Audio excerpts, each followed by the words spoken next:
dia agak Turun tinggi. dikit, pelan, turun. Stop. Turun dikit. Terus. Turun lagi. Nah, itu di bawah kiri ya ada pendeta, naik dikit.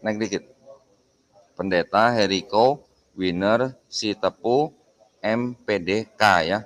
Sebagai koordinator wilayah Gereja Kristen Setia Indonesia. Naik lagi, Glenn. Belum. Taruh. Di zoom dulu. Nah, itu. Apa nih?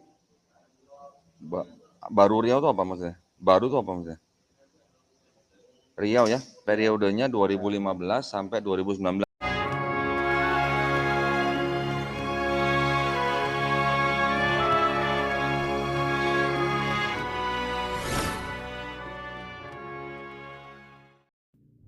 Assalamualaikum warahmatullahi wabarakatuh. Jumpa lagi bersama Erki TV, saluran istiqomah bernuansa Islami. Bismillahirrahmanirrahim. Assalamualaikum warahmatullahi wabarakatuh. Alhamdulillahirabbil alamin wassalatu wassalamu ala Rasulillah.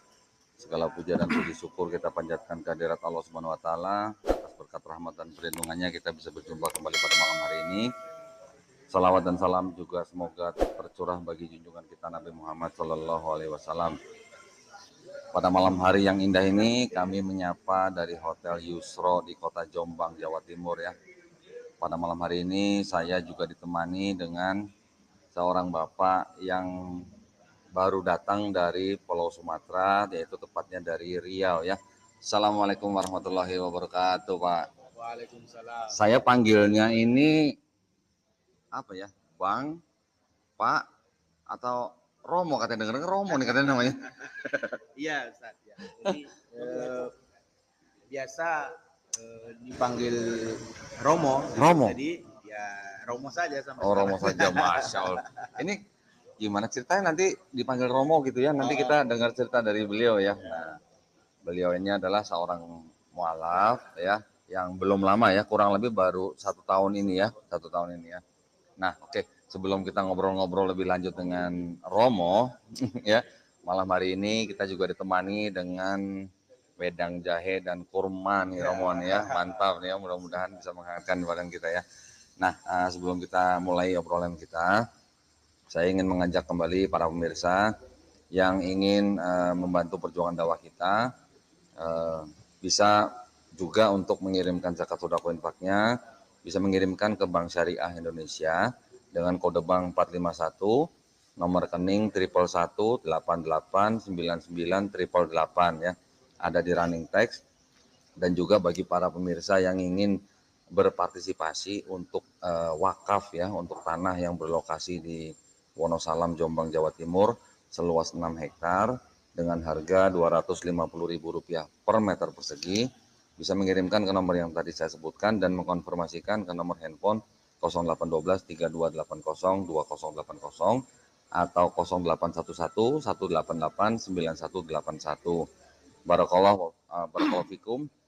Nah, sekarang kita mau ngobrol nih dengan Romo nih. Romo, mohon maaf nih. Nama lengkapnya siapa nih Romo nih? Ya, Bismillahirrahmanirrahim. Assalamualaikum warahmatullahi wabarakatuh. Waalaikumsalam warahmatullahi Ya, wabarakatuh. saya perkenalkan nama saya Heriko Winner Sitepu. Heriko Winner Sitepu. Ya. Oke. Jadi ketika kami sudah bersahadat, tepatnya 3 November 2020. 3 November, oh 2020 ya? Iya, 3 November 2020, Pak Kiai yang mensahadatkan kami itu menambahkan nama Abdurrahman. Abdurrahman, Masya Allah. Ya. Jadi kalau disambung sama Romonya, Romo Heriko Winner Abdurrahman Sitepu. Waduh, jadi panjang ya. Mantap namanya. Nah, itu lokasinya di mana tepatnya, Romo? Tempat tinggal? Enggak, lokasi waktu syahadatnya di mana? Oh, di Desa Petapahan Jaya. Petapahan Jaya. Ya, di Desa Petapahan Jaya, Kecamatan Tapung, Kabupaten Kampar, Riau. Oh, Kampar Riau ya. Oh, dari Pekanbaru tidak jauh? Lebih kurang 2 jam lah dari 2 Kota jam. Pekanbaru. Oke, 2 jam jalan kaki maksudnya? Dari kendaraan. Masya Allah. Nah, Saya mau cerita dikit ya, awal mula perkenalan Romo ini dengan saya. Ya. Beberapa bulan yang lalu ya Romo ya. Romo ini sempat menonton video saya waktu berdebat dengan dosen ya, Stanley Paparang.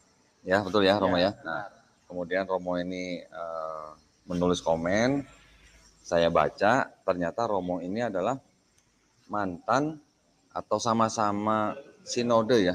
Ya, Satu sinode ya. Satu di sinode. GKSI. GKSI itu Gereja Kristen Setia Indonesia. Kristen Setia Indonesia.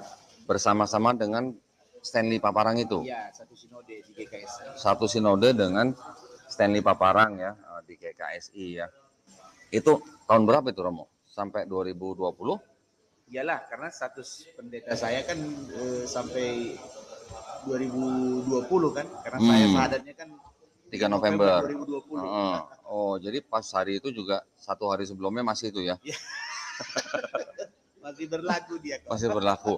Terus sampai 3 November sendiri itu berapa lama Romo melayani sebagai pendeta?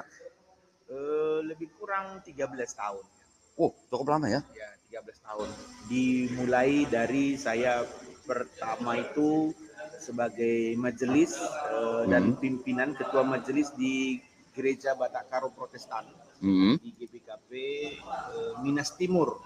Minas Timur. Ya, oh. daerah Minas di Ya, Riau. ya. Nah, itu 2007, lalu saya pindah sinode. 2011 saya ditahbis di Gereja Kristen Setia Indonesia di sidang sinode GKSI di Pondok Remaja PGI Cipayung. Oh, Puncak, Cipayung, Bogor. Puncak. Ya. Oh, oke. Terus? Jadi kalau hitung itu dari 2007 lah sampai 2007 sampai 2020. Nah, lebih kurang segitu, 13 ya. 13 tahun ya? Wah, cukup lama ya. Jemaahnya udah berapa tuh Romo waktu itu?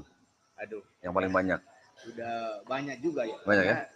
Sekaligus kan saya pada masa itu kan dari amanah gitu bahasa kita, atau mandat dari Sinode GKSI itu saya sebagai ketua wilayah untuk Riau.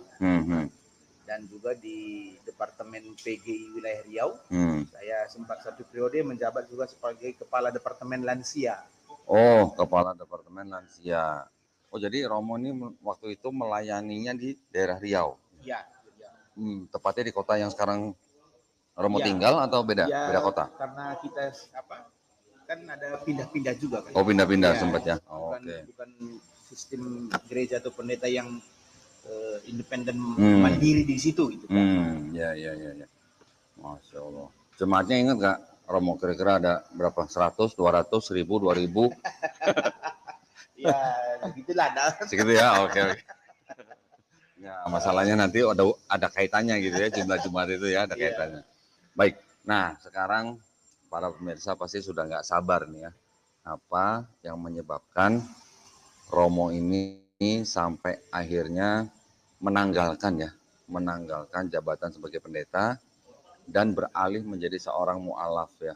Nah, ini pasti kita pengen dengar nih ya. Romo boleh nggak ceritain apa yang menyebabkan Romo ini menjemput hidayah, Romo? Kalau dikatakan misalnya tentang Islam, saya nggak asing gitu ya. Karena dimulai dari saya waktu sekolah SPMA di Bandung itu, semua murid itu Muslim, hanya saya yang Kristen. Oke. Jadi Islam itu sudah diperkenalkan. Sudah familiar gitu ya? Oke. Jadi seiring waktu saya juga kuliah, nah lalu ke rumah tangga, jadi pendeta. Nah, yang mendasar itu sebenarnya kan doktrin Kristen itu. Nah, itu Allah yang menjadi manusia. Inkarnasi ya. Oh. Itu sebenarnya yang paling mendasar. Kan? Karena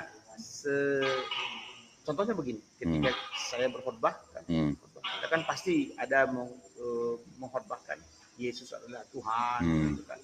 Nanti selesai itu ada kembali dalam hati kecil ya bertanya. Ya. Apa iya ya gitu. Nah, gitu kan. Tunggu sebentar. Ini saya baru mendengar seorang pendeta habis khotbah galau gitu ya, galau gitu. Karena ya itu tadi Ya. kita kan diberikan akal, Ya. budi, pikiran, hikmah gitu ya dari Allah, dari Tuhan. Gitu. Yang namanya Tuhan itu kan sesuatu yang sangat-sangat agung, mulia, gitu kan. Jadi sementara di doktrin Kristen itu bahwa Allah itu menjadi manusia, itulah wujudnya Yesus.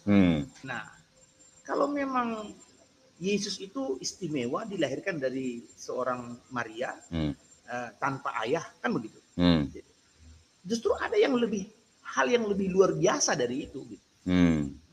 Adam, Hawa, dia tidak dilahirkan dari seorang ibu, kan? Tidak dijadikan dari seorang ibu. Gitu. Nah, jadi saya kembali berputar-putar di situ dia kok. Nah, sehingga kita sudah putuskan bahwa oke, ini kalau berlama-lama nanti bikin kita makin liar gitu kan. Liar. Kita putuskan, kita yakin kepada Allah yang satu, Allah yang esa. Gitu. Ya, Allah tidak beranak dan tidak diperanak. Ya, mungkin gini ya Romo ya, mungkin ya. Tadi Romo kan dalam hati kecil kan galau. Apa benar Tuhan Sang Maha Pencipta ini, kalau Sang Maha Pencipta ini kan pasti punya kodrat, punya sifat, ya kan? Apakah mungkin Tuhan yang Maha Suci juga ya, Maha Suci, Maha Pencipta, yang mempunyai sifat yaitu eksklusif ya, tidak bisa dibagi ke siapa-siapa selain hanya untuk dia saja, bisa menyalahi gitu, menyalahi sifatnya, menyalahi kodratnya dengan menjadi sesuatu yang mempunyai sifat tidak sama dengan aslinya begitu. Artinya kalau dibilang Tuhan yang Maha Suci kemudian menyalahi kodratnya menjadi makhluk ciptaan yang tidak Maha Suci, itu kan artinya paradoks. Ya kan? Seperti kayak kita bilang, waduh betapa kotaknya bola itu gitu kan. Ya kan? Lanjut Omor, lanjut. Jadi terus kalau kita bicara tentang yang lahir, berarti dia kan ada, tercipta. Sementara Tuhan itu kan Sang Pencipta. Iya, betul. Jadi kenapa Sang Pencipta itu justru lahir menjadi ciptaan? Nah, begitu. Jadi sebenarnya hal-hal yang ringan dia kok, hal yang ringan gitu. Cuman nyesek gitu. Jadi nyeseknya di sini gitu. Nyeseknya di sini gitu. Jadi itulah yang menggerakkan gitu ya, menggerakkan hati bahwa ya kita ambil keputusan untuk kembali ke Islam ya. Wah, mantap. Kembali ke Islam. Nah, itu yang benar ya. Jadi revert ya, bukan convert ya Romo ya. Nah, ya. Terus Ibu juga waktu itu ikut bersyahadat. Istri, uminya ya. Iya, uminya ikut. Umi itu saya sebut Umi itu begitu anak saya lahir, dia besar dan dia sudah bisa panggil ibu. Anak-anak sudah saya ajar dari dulu panggil Umi. Jadi bukan karena masuk Islam kita kemarin panggil Umi kan. Saya tanya, nih kalau saya masuk Islam, Umi itu ikut atau tinggalkan saya? Waduh, itu pertanyaan yang berat itu ya. Saya tanya terus. Lalu ya Uminya jawab dengan berlinangan air mata, dia katakan, kapan saya pernah menyanggah Romo? Jadi sebenarnya ya kalau bisa dibilang soleha itu sudah memperlihatkan kesolehannya kan. Iya, Masya Allah. Jadi Umi sama sekali tidak menolak ya waktu Romo mengajak kembali ke Islam gitu ya. Terus kemudian bersyahadat berdua begitu ya. Masya Allah, itu indahnya bukan main itu ya. Terus anak-anak bagaimana Romo? Ya karena kan mereka masih ketika 3 November 2020 itu kan mereka masih di bawah umur. Di bawah umur. Otomatis ikut. Iya. Masya Allah. Jadi betapa bahagianya ya. Suami istri bersyahadat bersama-sama bareng ya. Itu seperti sehidup semati kalau begitu ya Dan istilahnya. catatan penting kok, Hmm. Umi itu seumur hidupnya belum pernah melewati yang angka berat badan itu Oh. 45 ke atas. Oh. Sekarang 61. Wih. Berarti susunya cocok. Jadi kalau dari segi ya dulu kita berada di zona nyaman ya. Ya. Zona nyaman tercukupi. Nah, sekarang ya Gitu ya. dakwah siar kesana kemari. Ya. Masya Tapi Allah. Allah pelihara. Allah pelihara dan satu keajaiban juga bagi saya itu mujizat itu ya. Kami selama 1 tahun ini lebih 1 tahun sebulan kami sudah syahadat. Kami belum pernah beli beras. Wih, nah terus makannya apa? Ada saja selalu yang mengantarkan. Masya Allah. Allah kirimkan hamba-hambanya untuk mencukupkan kita untuk makan minum. Masya Allah. Mujizat luar biasa. Itu Masya Allah. Ya. Jadi tetangga Romo gitu yang memberikan ada, gitu pokoknya atau gimana? ada yang dari tetangga, ada yang dari yang kita tidak kenal. Oh gitu. Iya, kita tidak kenal gitu.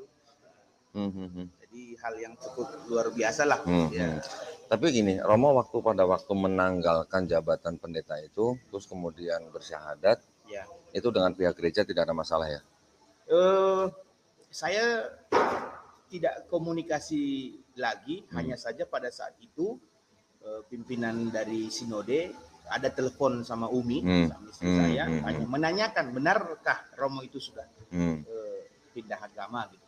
Ya, Uminya bilang sudah, gitu ya gitu. Sebentar. Lihat sini.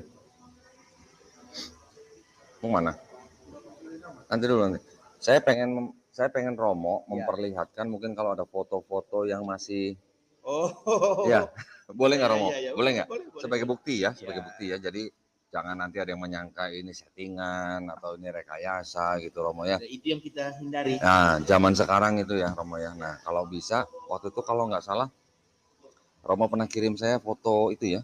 Surat pengangkatan pendeta atau semacam itu ya. Nah, ada. Masih ada di situ? Ada. Ada. Nah, si Glenn nanti tolong bisa zoom Glenn. Tolong zoomin Glenn. Yang surat atau yang foto? Yang mana dulu lah terserah. Nah. Pokoknya yang masih kelihatan pakai jas gitu ya. Kalau foto ini dia cuma bisa lihat. Nanti kalau yang surat kasih lagi. Coba. Itu di acara Natal kedekatan, kayaknya. agak jauh. Op. Oh itu ya. Masya Allah itu jubahnya keren bener itu. Ya itulah kalau baju dinas ya. Baju dinas ya. Seragam kerja ya. Masya Allah. Nah. Sohi ya. Sohi. Seperti kayak seragam jaksa atau hakim gitu ya. Itu mimbarnya Masya Allah gede amat itu. Iya. Kurang mundur dikit Glenn. Nah, yang saya lagi di atas ya. Iya betul. Itu masih ada. Belum fokus. Ada zoom juga itu di situ tuh. Oh iya. Karena kemarin corona kan. Iya.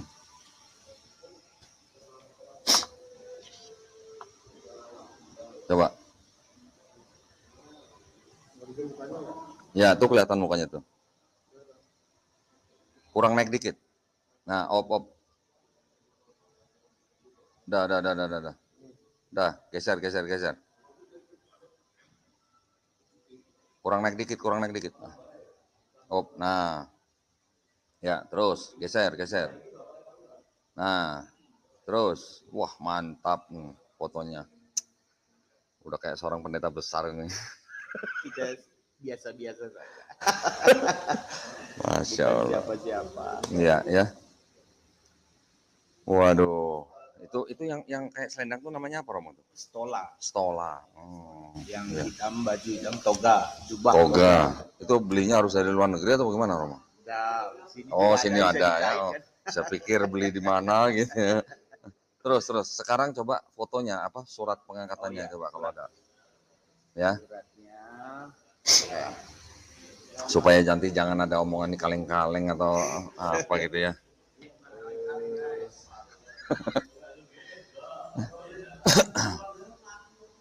Ada yang nanya nih Romo ejanya gimana? Heriko ya. Ya. H-E-R-I-C-O. Oke. Heriko Winernya WINNER, betul ya. Kemudian yang terakhir Sitepu, Sitepu, bukan Sitepu ya. Sitepu, SITEPU ya. Ya. Ada yang komplain kalau gue bilang Sitepu. Nah, Romo ini aslinya jadi mana? Sumatera Utara. Ya, saya suku Karo. Suku Karo, Ya, bukan Batak itu ya. Karo. Karo saja lah. Nanti jadi persoalan jadi panjang. Karo ya. Iya. Oke Sama ya, dengan Glenn. siap. Siap.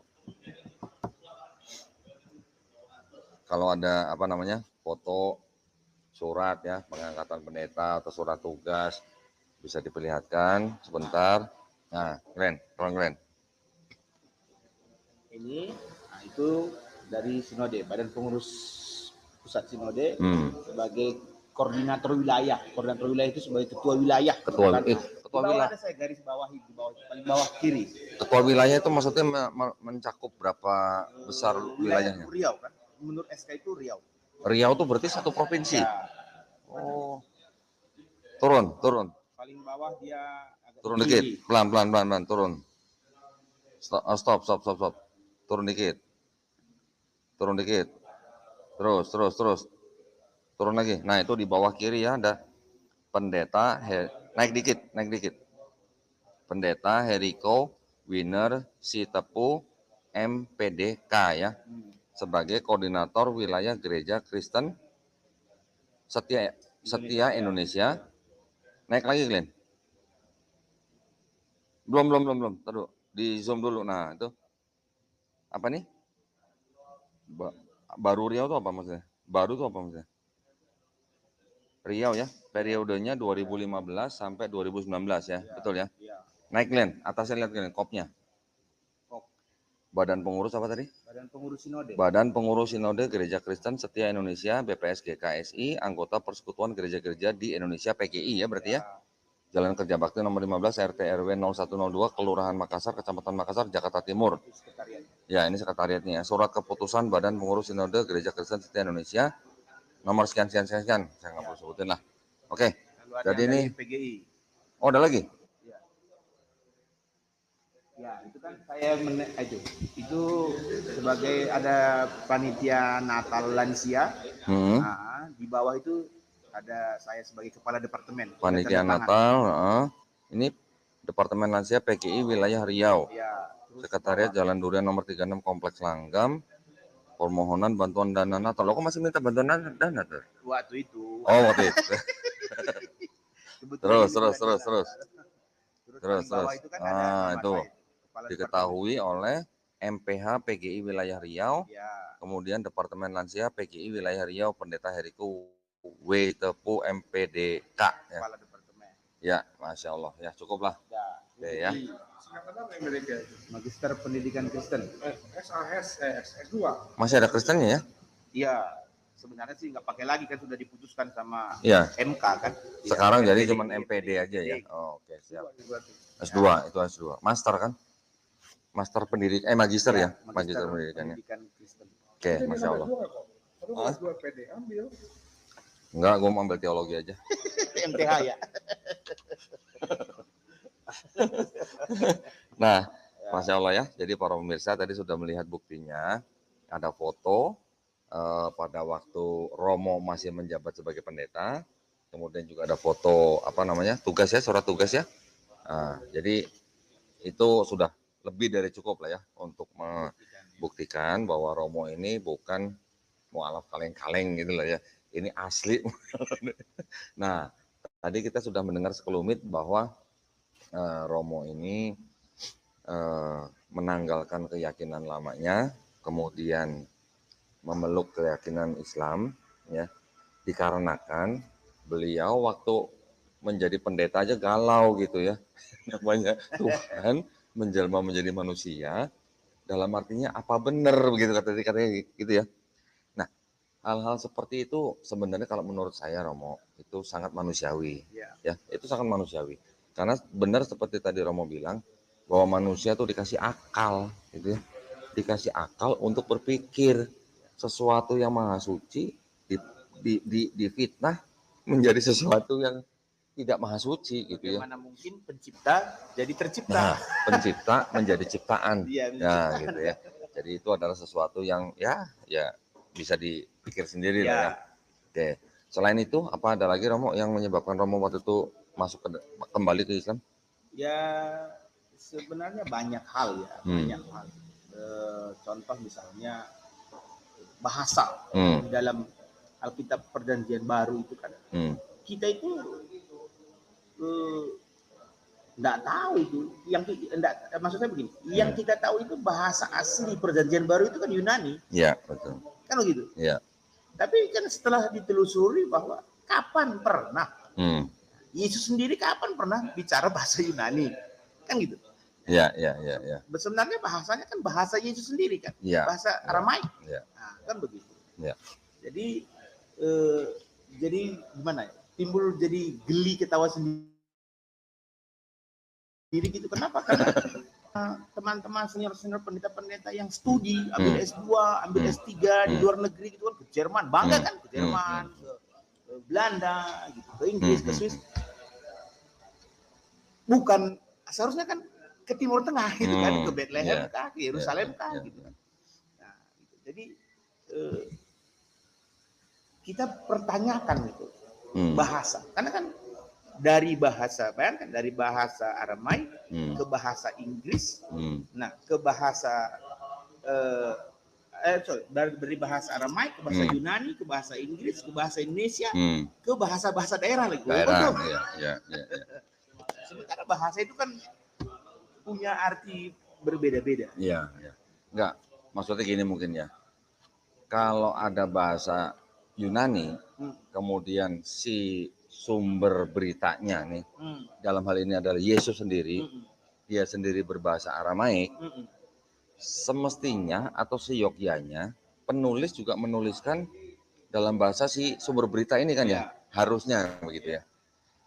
Oke lah, mungkin yang menulis tidak berasal dari tempat Yesus melayani mungkin, tetapi paling tidak Romo, ini paling tidak ya, ini kan saya yakin Romo kan sudah mempelajari Islam setahun ini kan pasti sudah mengetahui yang namanya hadis. Hadis itu kan ada yang sahih, ada yang hasan, ada yang doif, ada yang maudlu ya. Apakah gospel ini bisa dibandingkan dengan hadis gitu? Kalau bisa, levelnya yang mana nih? Kan kalau hadis kita kan harus melihat apanya?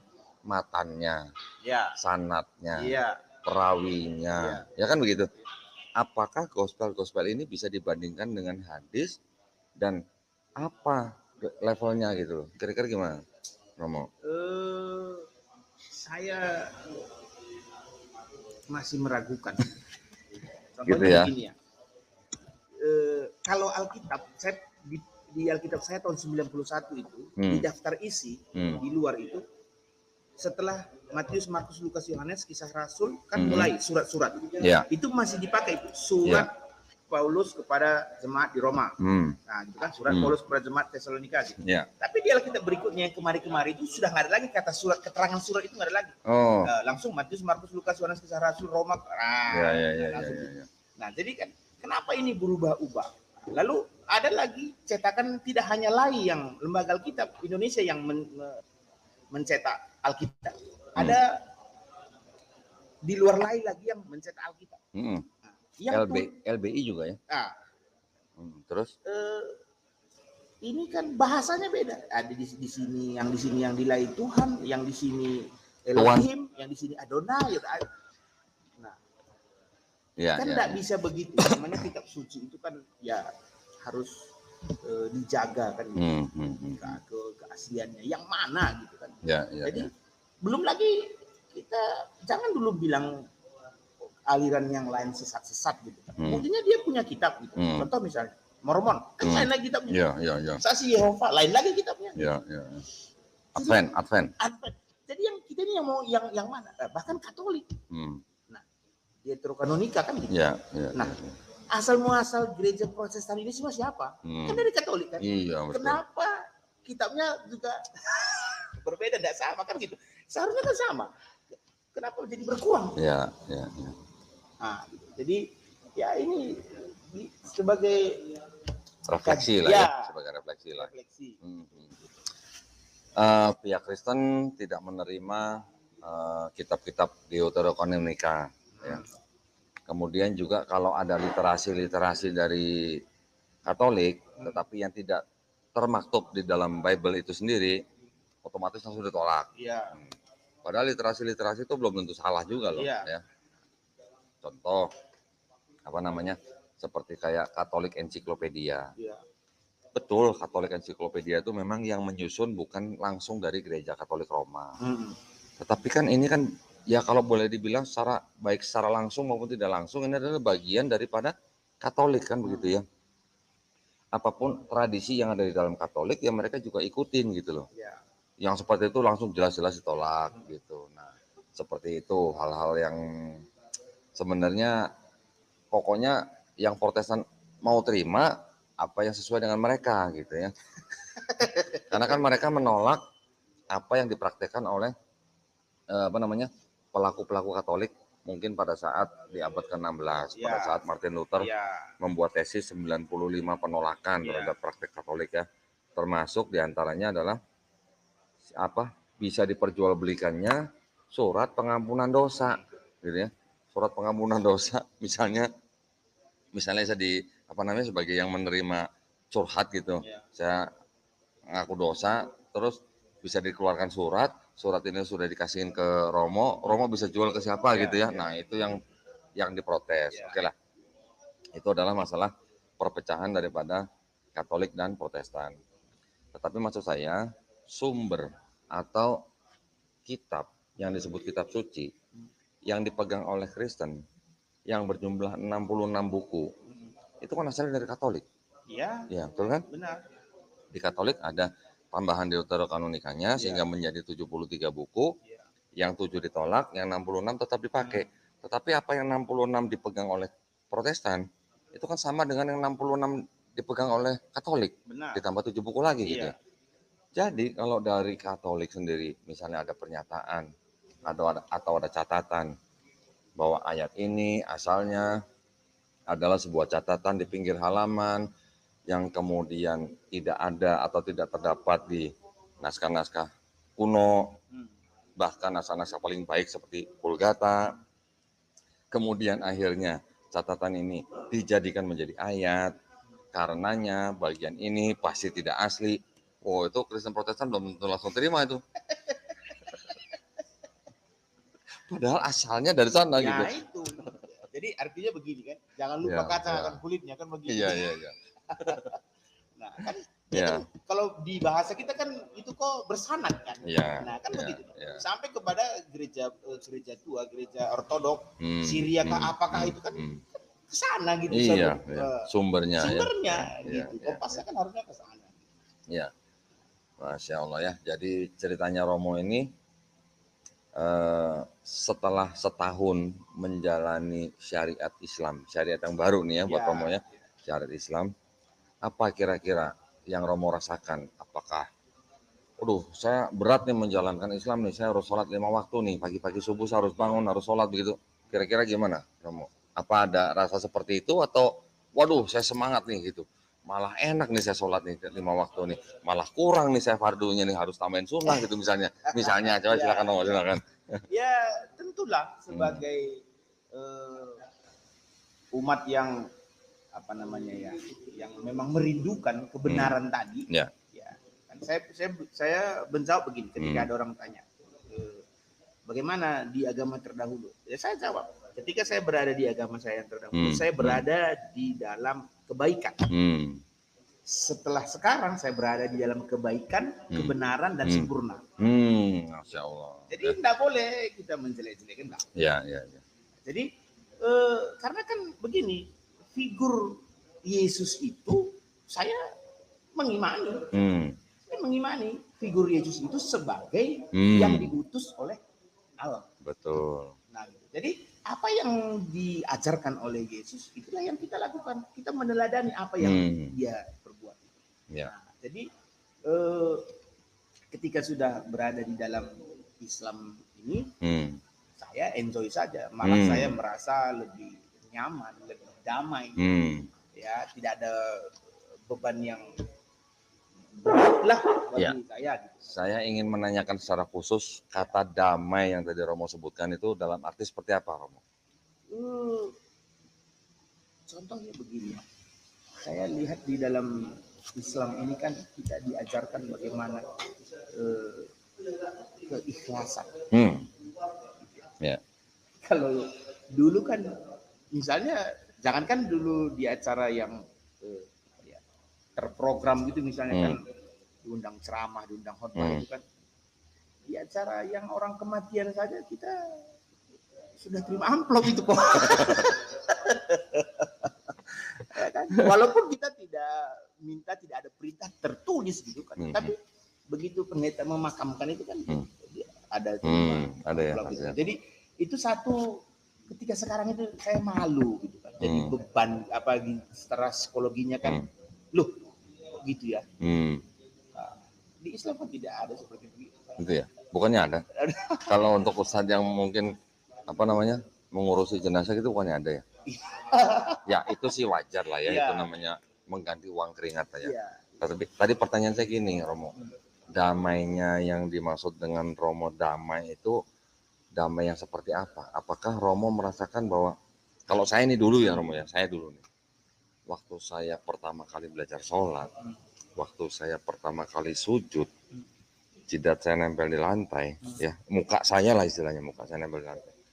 Saya merasakan ketenangan dan kelegaan yang luar biasa. Leganya kenapa? Karena saya lega sekali, luar biasa lega, karena saya tidak harus menyembah manusia. Gitu. Betul nggak Romo? Ya. Kira-kira sama nggak begitu? Ya, jadi makanya saya bilang kan misalnya damai tadi, kita kan ketika kita jangan kan dulu sholat, waktu wudhu saja beda, cuci muka kan sering kita cuci muka, cuci muka di sana sini, tapi ketika masuk jam waktunya sholat kita wudhu, itu air yang mengenai wajah kita, tubuh kita, tangan kita, itu berbeda. Percaya nggak Romo? Ini saya cerita dikit ya. Ini bukan saya ganggu waktunya ceritanya Romo nih, sebentar aja. Saya cuma sharing aja. Saya nggak dapat pengajaran dari siapa-siapa, tapi pada waktu saya belajar wudhu, Romo, saya kok melihatnya begini. Waktu saya mencuci tangan saya teringat dosa-dosa saya yang dulu. Saya berdoa mudah-mudahan dosa yang dilakukan tangan saya ini diampuni, gitu, dibasuh dengan air wudhu. Pada waktu saya berkumur, saya juga ingat dosa perkataan saya, ya, yang mungkin menyakiti hati orang. Saya juga berdoa mudah-mudahan perkataan yang menyakiti hati orang diampuni. Kemudian pada waktu saya membasuh muka saya membasuh sampai ke siku saya. Istilahnya siku ini kan ya secara hiasan itu bisa dipakai sebagai alat untuk menyikut teman sendiri ya. Bisa begini, sikut kanan, sikut kiri gitu ya. Mudah-mudahan diampuni gitu ya. Kemudian pada waktu kita membasuh kepala, mudah-mudahan dulu otak saya yang kotor atau mungkin otak saya yang jahat diampuni. Begitu juga kaki saya waktu membasuh kaki saya, mudah-mudahan kaki saya yang membawa saya ke tempat yang mungkin tidak baik dan segala macam, mudah-mudahan diampuni. Itu dulu saya bisa berpikir begitu, Romo. Waktu Romo wudhu gimana, Romo? Juga seperti begitu kok. Gitu kan ya? Maknanya kan memang itu sebenarnya. Seperti itu ya. Jadi contoh misalnya, kalau seorang muslim tidak bisa menerangkan seperti yang Koko sampaikan tadi, itu dipertanyakan kemuslimannya. Gitu. Makna dari wudhu tadi kan itu sebenarnya, bukan hanya sekedar kita cuci-cuci tangan, muka, Jadi semua yang kita lakukan di dalam Islam itu sepertinya ada hikmahnya gitu ya, Romo. Jelas. Bahkan pada waktu sholat, pada waktu sholat Romo coba cerita gimana pengalaman pertamanya waktu sholat. Saya ketika pertama sholat itu kan, saya tidak ada ragu, karena saya kan sudah berkeyakinan bahwa saya sudah berada di tempat yang baik, benar dan sempurna. Makanya kita bukan cakap sombong, ya. Sampai detik ini setiap doa yang saya naikkan, saya mohonkan kepada Allah di sholat, semua dijawab. Amin ya. Karena satu sisi begini, apa yang saya mintakan itu tidak hanya untuk saya, untuk kemaslahatan umat. Ya Allah, pertemukanlah saya dengan umatmu Hmm. yang soleh-soleh, yang muslih, Hmm. yang mau menolong Ya. kehidupan para mualaf, para fakir. Itu sudah saya rasakan kok selama 1 tahun ini. Selama 1 tahun ini ya, Masya 1 Allah. tahun ini. Saya ingat Romo, saya mau cerita juga dikit nih. Saya dulu pernah ditanya sama salah seorang teman saya dari Katolik. Oh iya. Itu orang Islam kalau sholat tangannya gini-gini atau gimana, nunduk-nunduk itu gimana sih? Maksudnya gimana sih gitu? Ya. Saya nggak sadar nih Romo nih, saya nggak sadar. Saya asal ngejawab aja. Oh gini, waktu itu karena dia jauh lebih tua dari saya. Dia jawab, oh gini tante, itu kalau orang Islam sholat, itu kalau tangannya begini, itu lagi latihan jadi mayit itu. Iya. Saya bilang, waduh salah kali. Artinya, kalau kita lagi latihan menjadi mayat, artinya kita harus ingat mati, betul kan? Iya. Suatu saat kita pasti mati, semua pasti mati. Ada lagunya tuh malah. Iya. Gimana lagunya kan? Gimana lagunya? Secara rambung gitu ya. Betul, betul nggak Tat? Iya, iya. Pada waktu begini, kita lagi ingat kita nanti suatu saat akan jadi jenazah. Gitu. Iya. Kita akan mati. Jadi apa yang kita lakukan ini ya, anggaplah seolah-olah ini adalah ibadah kita yang terakhir, gitu ya, supaya kita khusyuk, gitu ya. Terus kemudian pada waktu kita melakukan ruku, ruku juga itu kan seperti simbol kalau kita tunduk, ya kan tunduk. Artinya tunduk, kita tunduk kepada perintahnya, ya kan. Dan gereja-gereja Syria juga melakukan itu. Ya ada, ya benar, Iya kan? benar, ortodoks juga ya. Iya. Nah, terus kemudian pada waktu kita sujud, nah itulah di situ puncaknya kalau menurut saya. Iya. Itu adalah puncak daripada keberserahan dirinya kepada Sang Pencipta, ya, menundukkan kepala atau mukanya sampai ke tanah atau ke tempat sujud. Itu menandakan bahwa kita ini sebagai manusia yang tidak punya kuasa apa-apa dibandingkan dengan Sang Pencipta. Benar. Yesus saja sujud ya, Ya. Romo ya, betul kan? Iya. Di Taman Getsemani. Iya. Yesus sujud tuh, Yesus. Berarti kita ngikutin siapa? Iya. Ya, betul. Betul kan? Benar. Nah, terus kemudian pada waktu kita duduk di antara dua sujud, kita juga seperti simbol ini buat saya nih ya. Ini saya nggak ngambil dari ajaran siapa-siapa nih. Seperti sikap seolah-olah kita juga sedang patuh gitu ya. Kita memohon, berdoa. Kemudian ya kurang lebihnya seperti itu. Tetapi kalau kita lihat lagi, Romo, setiap gerakan sholat kalau kita lakukan dengan sungguh-sungguh, itu kita seperti orang lagi yoga ya. Betul nggak? Ada peregangan di otot ini, ada peregangan di otot ini, gitu. Jadi seperti kita tuh lagi yoga, sehingga kalau kita melakukan sholat dengan rutin, itu nggak jadi gampang sakit atau capek begitu ya. Ini menurut saya loh ya, karena saya punya pengalaman pribadi Romo. Saya suka naik motor besar keluar kota, bahkan sering juga sendiri. Kalau saya udah capek, udah penat ya, udah pegel, udah kebas, saya cari masjid. Kalau waktunya sholat fardu saya fardu, kalau enggak saya sholat sunnah. Ya saya sholat jam berapa aja saya sholat. Setelah saya selesai sholat, itu namanya penat, kebas, pegel itu hilang gitu ya. Itu yang luar biasa yang saya anggap dari sholat itu, Romo. Mudah-mudahan Romo juga punya pengalaman nih. Saya yakin pasti Romo punya pengalaman yang banyak dengan sholat nih. Karena seorang mu'alaf, ini menurut saya Romo ya, yang tidak biasa sujud, tahu-tahu diharuskan sujud, rasanya jauh sekali berbeda. Makanya, saya dulu ingat waktu ke gereja saya nggak pernah sujud, berlutut aja enggak ya. Pakai sepatu baru ya. Kalau Romo gimana coba Romo? Mungkin bisa diceritakan nggak? Intinya begini kok, saya mau mengadu sama siapa? Nah itu ya. Dengan posisi saya yang tadinya punya teman, punya saudara, punya jemaat, segala macamnya lah. Ya. Dengan begitu hijrah, ya, begitu syahadat, kita sudah tidak punya siapa-siapa lagi. Betul. Ya tinggal teman kita itu tadi, doa kita. Nah, kita sholat, bermohon kepada Allah, dan alhamdulillah, Allah menjabahnya. Dan itu kan luar biasa. Di sujud terakhir itu ada Pak Kiai, ada Ustadz yang selalu ingatkan, sujud terakhir tidak diucapkan. Dalam hati saja. Itu kita lakukan dan terbukti. Gitu. Masya Allah. Nah, buat para pemirsa, setelah saya berkenalan dengan Romo, kita sudah bertukar pengalaman. Wah, sudah kepengen ketemu gitu ya. Itu dari beberapa bulan yang lalu ya Romo ya. Iya. Baru hari Hari ini ketemu. Semalam lah. Iya. Semalam kita baru ketemu ya. Iya, semalam. Kemudian kita ketemu pertama kali, kita langsung melakukan perjalanan keluar kota Iya. ya dari Jakarta menuju ke Jombang, Jawa Timur ya. Iya. Saat ini kita sedang berada di Hotel Yusro, Jombang, Jawa Timur, yang mana rencananya besok kita akan bergabung dengan teman-teman yang lain untuk meninjau Iya. tanah yang berada di Wonosalam yang sedang kita bebaskan. Nah, dari 6 hektar, Romo ya, kita sudah membebaskan kurang lebih 2 hektar. Alhamdulillah. Ya. Di tanah yang 2 hektar ini kita sekarang sedang bangun masjid. Nah, besok kita lihat Iya. progres pembangunan masjidnya ya. Nah, jadi begitu saya semalam ketemu Romo, langsung saya tembak Romo, besok kita harus bikin konten. Karena rumahnya jauh. Iya. Ya usah tiap hari gitu. Udah gitu kalau mau online susah gitu Iya. ya. Nah, jadi saya menawarkan ke beliau pada waktu itu, ayo kita bergabung di Yayasan Pembina Mualaf At-Tauhid.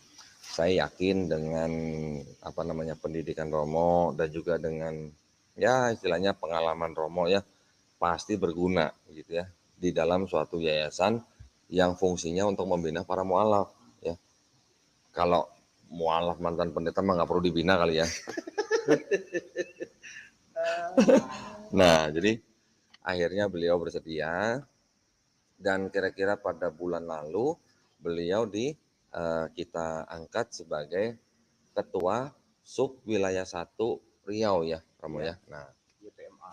alhamdulillah baru diangkat langsung menjalankan misi. Misinya sendirian lagi. Misinya sendirian loh. One man show. Jadi pada waktu itu Romo ini mengajukan proposal ke saya, kemudian saya teruskan ke pusat bahwa di daerah kelahiran beliau di Karo ya, Romo ya. Kabupaten Karo. Itu sekarang sudah mulai banyak muncul musola, pesantren, ya betul ya Romo ya. Yang sangat-sangat membutuhkan buku Quran dan juga buku Iqra, betul ya. Nah, saya berusaha mendapatkan buku Qurannya juga dan juga buku Iqra-nya dan juga teman-teman yang lain. Akhirnya terkumpul beberapa ratus Romo ya. Kemudian kita sewakan mobil. Romo ini nyetir sendiri dari Petapahan Jaya 18 jam ke Kabupaten Karo, bagi-bagi Quran di sana, balik lagi 18 jam lagi. Berapa hari tuh Romo total? Target 5 hari. Jadi 7 hari jadi 7 karena hari. medannya itu sulit. Hanya kendaraan-kendaraan double garden yang bisa masuk ke dalam. Oh gitu. Nah, jadi kalau hujan nggak bisa keluar lagi. Waduh. Nah, jalan tanah begitu. Ya, ada batu, ada tanah, tapi memang jalannya sangat rusak lah, sangat rusak sekali. Masya Allah. Itu sendiri Romo naik mobil? Sendiri, alhamdulillah. Enggak, itu Romo kurang kerjaan atau gimana? Saya memang nyaman sendiri dan badan pasti capek lah. Capek.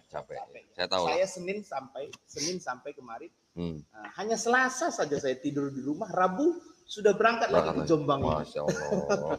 Sebenarnya saya waktu itu pengen datang ke tempat Romo di Petapahan Jaya Riau supaya sama-sama sama Glenn waktu itu.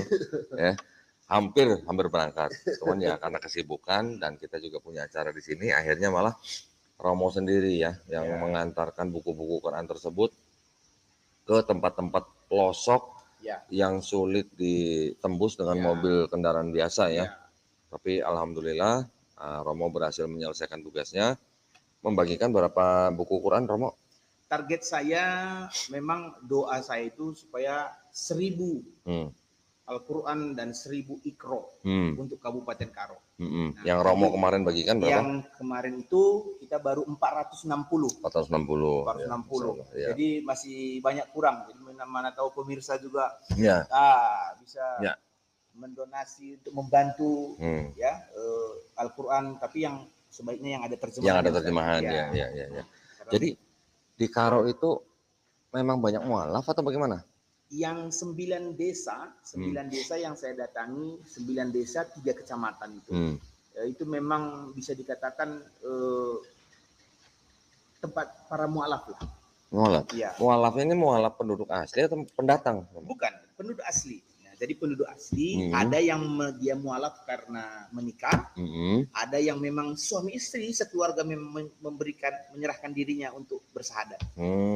Gitu. Dan Terus? jadi ini Ustadz, ya mohon doanya lah, karena tempat-tempat mualaf yang saya datangi ini kan dia bukan semalam gitu, udah 2 tahunan, ada 3 tahunan, tapi sangat sedih kita, miris gitu. Kenapa? Karena tidak ada Ustadz yang mengajarinya. Oh gitu ya. Ya, Ya, jadi ya. kita butuh Ya. hamba Allah yang mau juga bisa mengajar nanti di sana kan Ya, gitu. mudah-mudahan insya Allah ya nanti Dan kita YPMA juga bisa memfasilitasi. ya, Kan, gitu. nanti kita koordinasi ya dengan Ya, organisasi-organisasi yang lain yang Iya. mungkin bisa menyediakan ustadz-ustadz untuk mengajar mereka ya. nah, Masya Allah. Jadi kemarin 460 Quran ya. Iya. Oke ya. Jadi bagi para pemirsa yang ingin atau membantu perjuangan dakwah kami ya, termasuk membina mualaf di tempat-tempat pelosok ya, benar.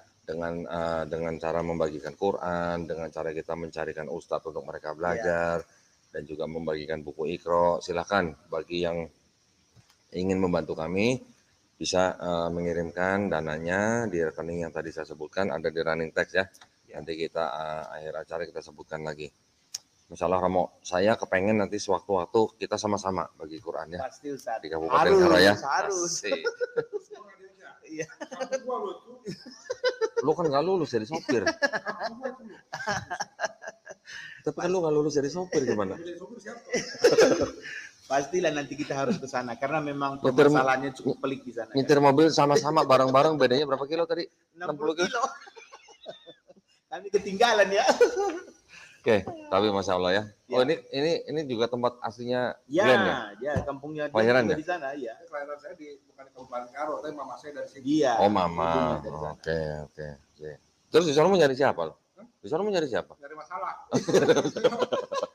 Lampu lah. Solusi ya kan. Islam adalah Ya. jawaban. Islam adalah solusi. Solusi, ya. Itu dia. Masya Allah ya. Walaupun saya bukan jadi penyumbang, saya jadi wasilahnya juga. Asik. Ya. Penyumbang juga dong. Penyumbang tenaga dong. Iya. Ya kita kan bisa menyumbang tenaga, kita bisa menyumbang pikiran, Apa saja. kita bisa menyumbang Yang penting harta. hidup Islam kita bermanfaat. Ya, yang penting bagaimana kita berpartisipasi Ya. gitu ya. Jadi nanti kalau di akhirat kita ditanya kita punya jawaban ya. Tapi ngomong-ngomong itu jenggot itu nyemirnya di mana tuh bisa putih di tengah doang. Memang dari sononya udah begitu. Bisa highlight begitu ya. Calon-calon ini. Itu ke salon mana tuh Romo? Enggak ada salah-salah enggak. Alami, natural. Masya Allah, jenggotnya saya jadi pengen nih. Bener nggak nih? Glenn? Kemana lebih panjang Pengen? lagi. Putih semua. Hah? Putih? Kayak gini putih semua. Oh, kalau gua nanti hitamin tengah, kanan kiri putih gitu.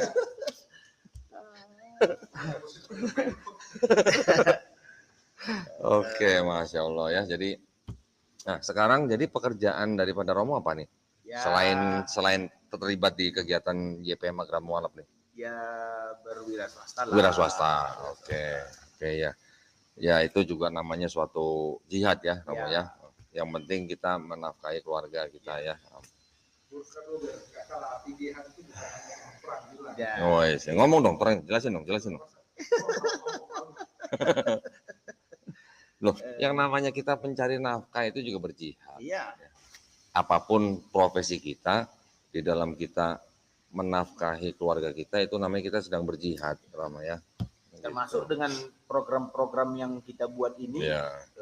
seperti kita juga sudah atas nama YPM kan sudah buat Hmm. pintar juga, Hmm. Ustaz. Hmm. Pinjaman tanpa riba, Mm-mm. melepaskan saudara-saudara Muslim kita dari jeratan rentenir. Oh, gitu. Di daerah mana tuh, Romo? Yang sekarang proyek awal ini di Desa Petapahan Jaya. Oh, di tempat Romo tinggal Ya. sekarang. Oke.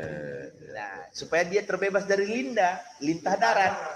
Nah, karena lintahnya ini non Muslim, jelas. Oh, Operasi yang berkeliaran naik sepeda motor setiap hari, jemput harian kah, mingguan kah.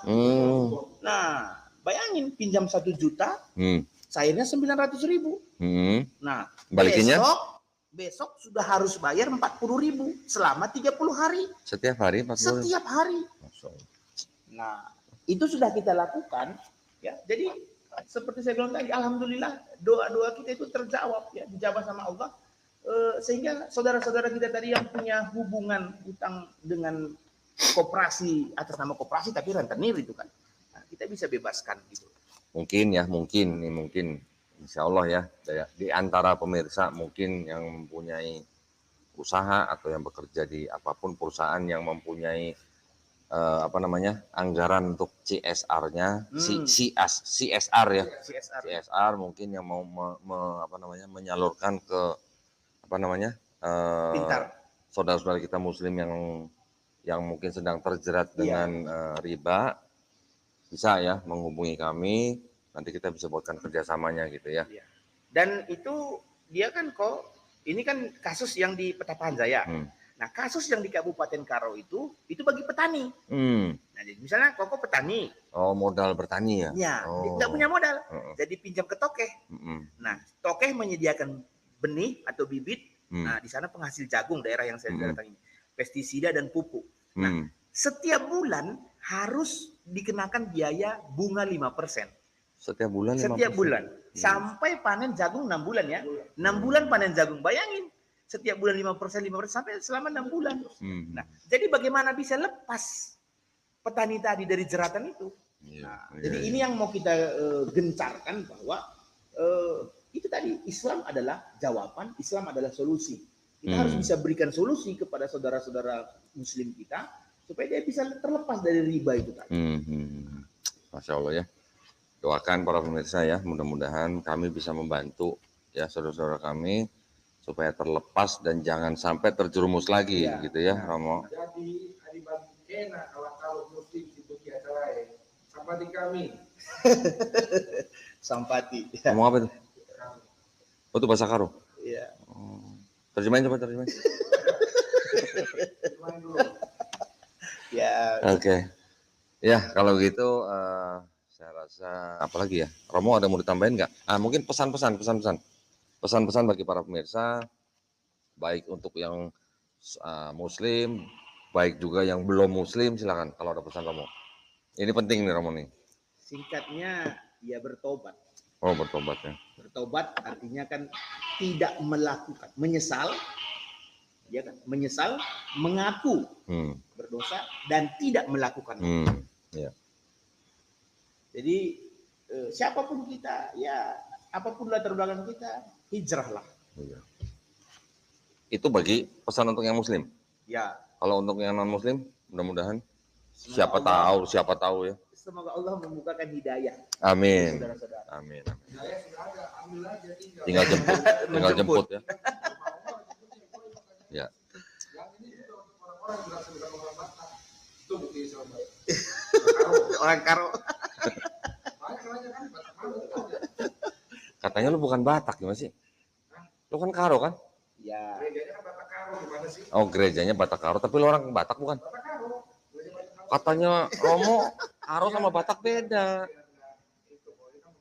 Kayak Jawa sama Sunda katanya. Iya. Ya. Ya, makanya ya Perdebatan. iya, itu jadi perdebatan.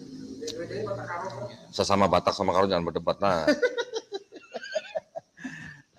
Baik, kalau begitu saya mengucapkan banyak terima kasih Sama-sama. ya buat Romo. Ya.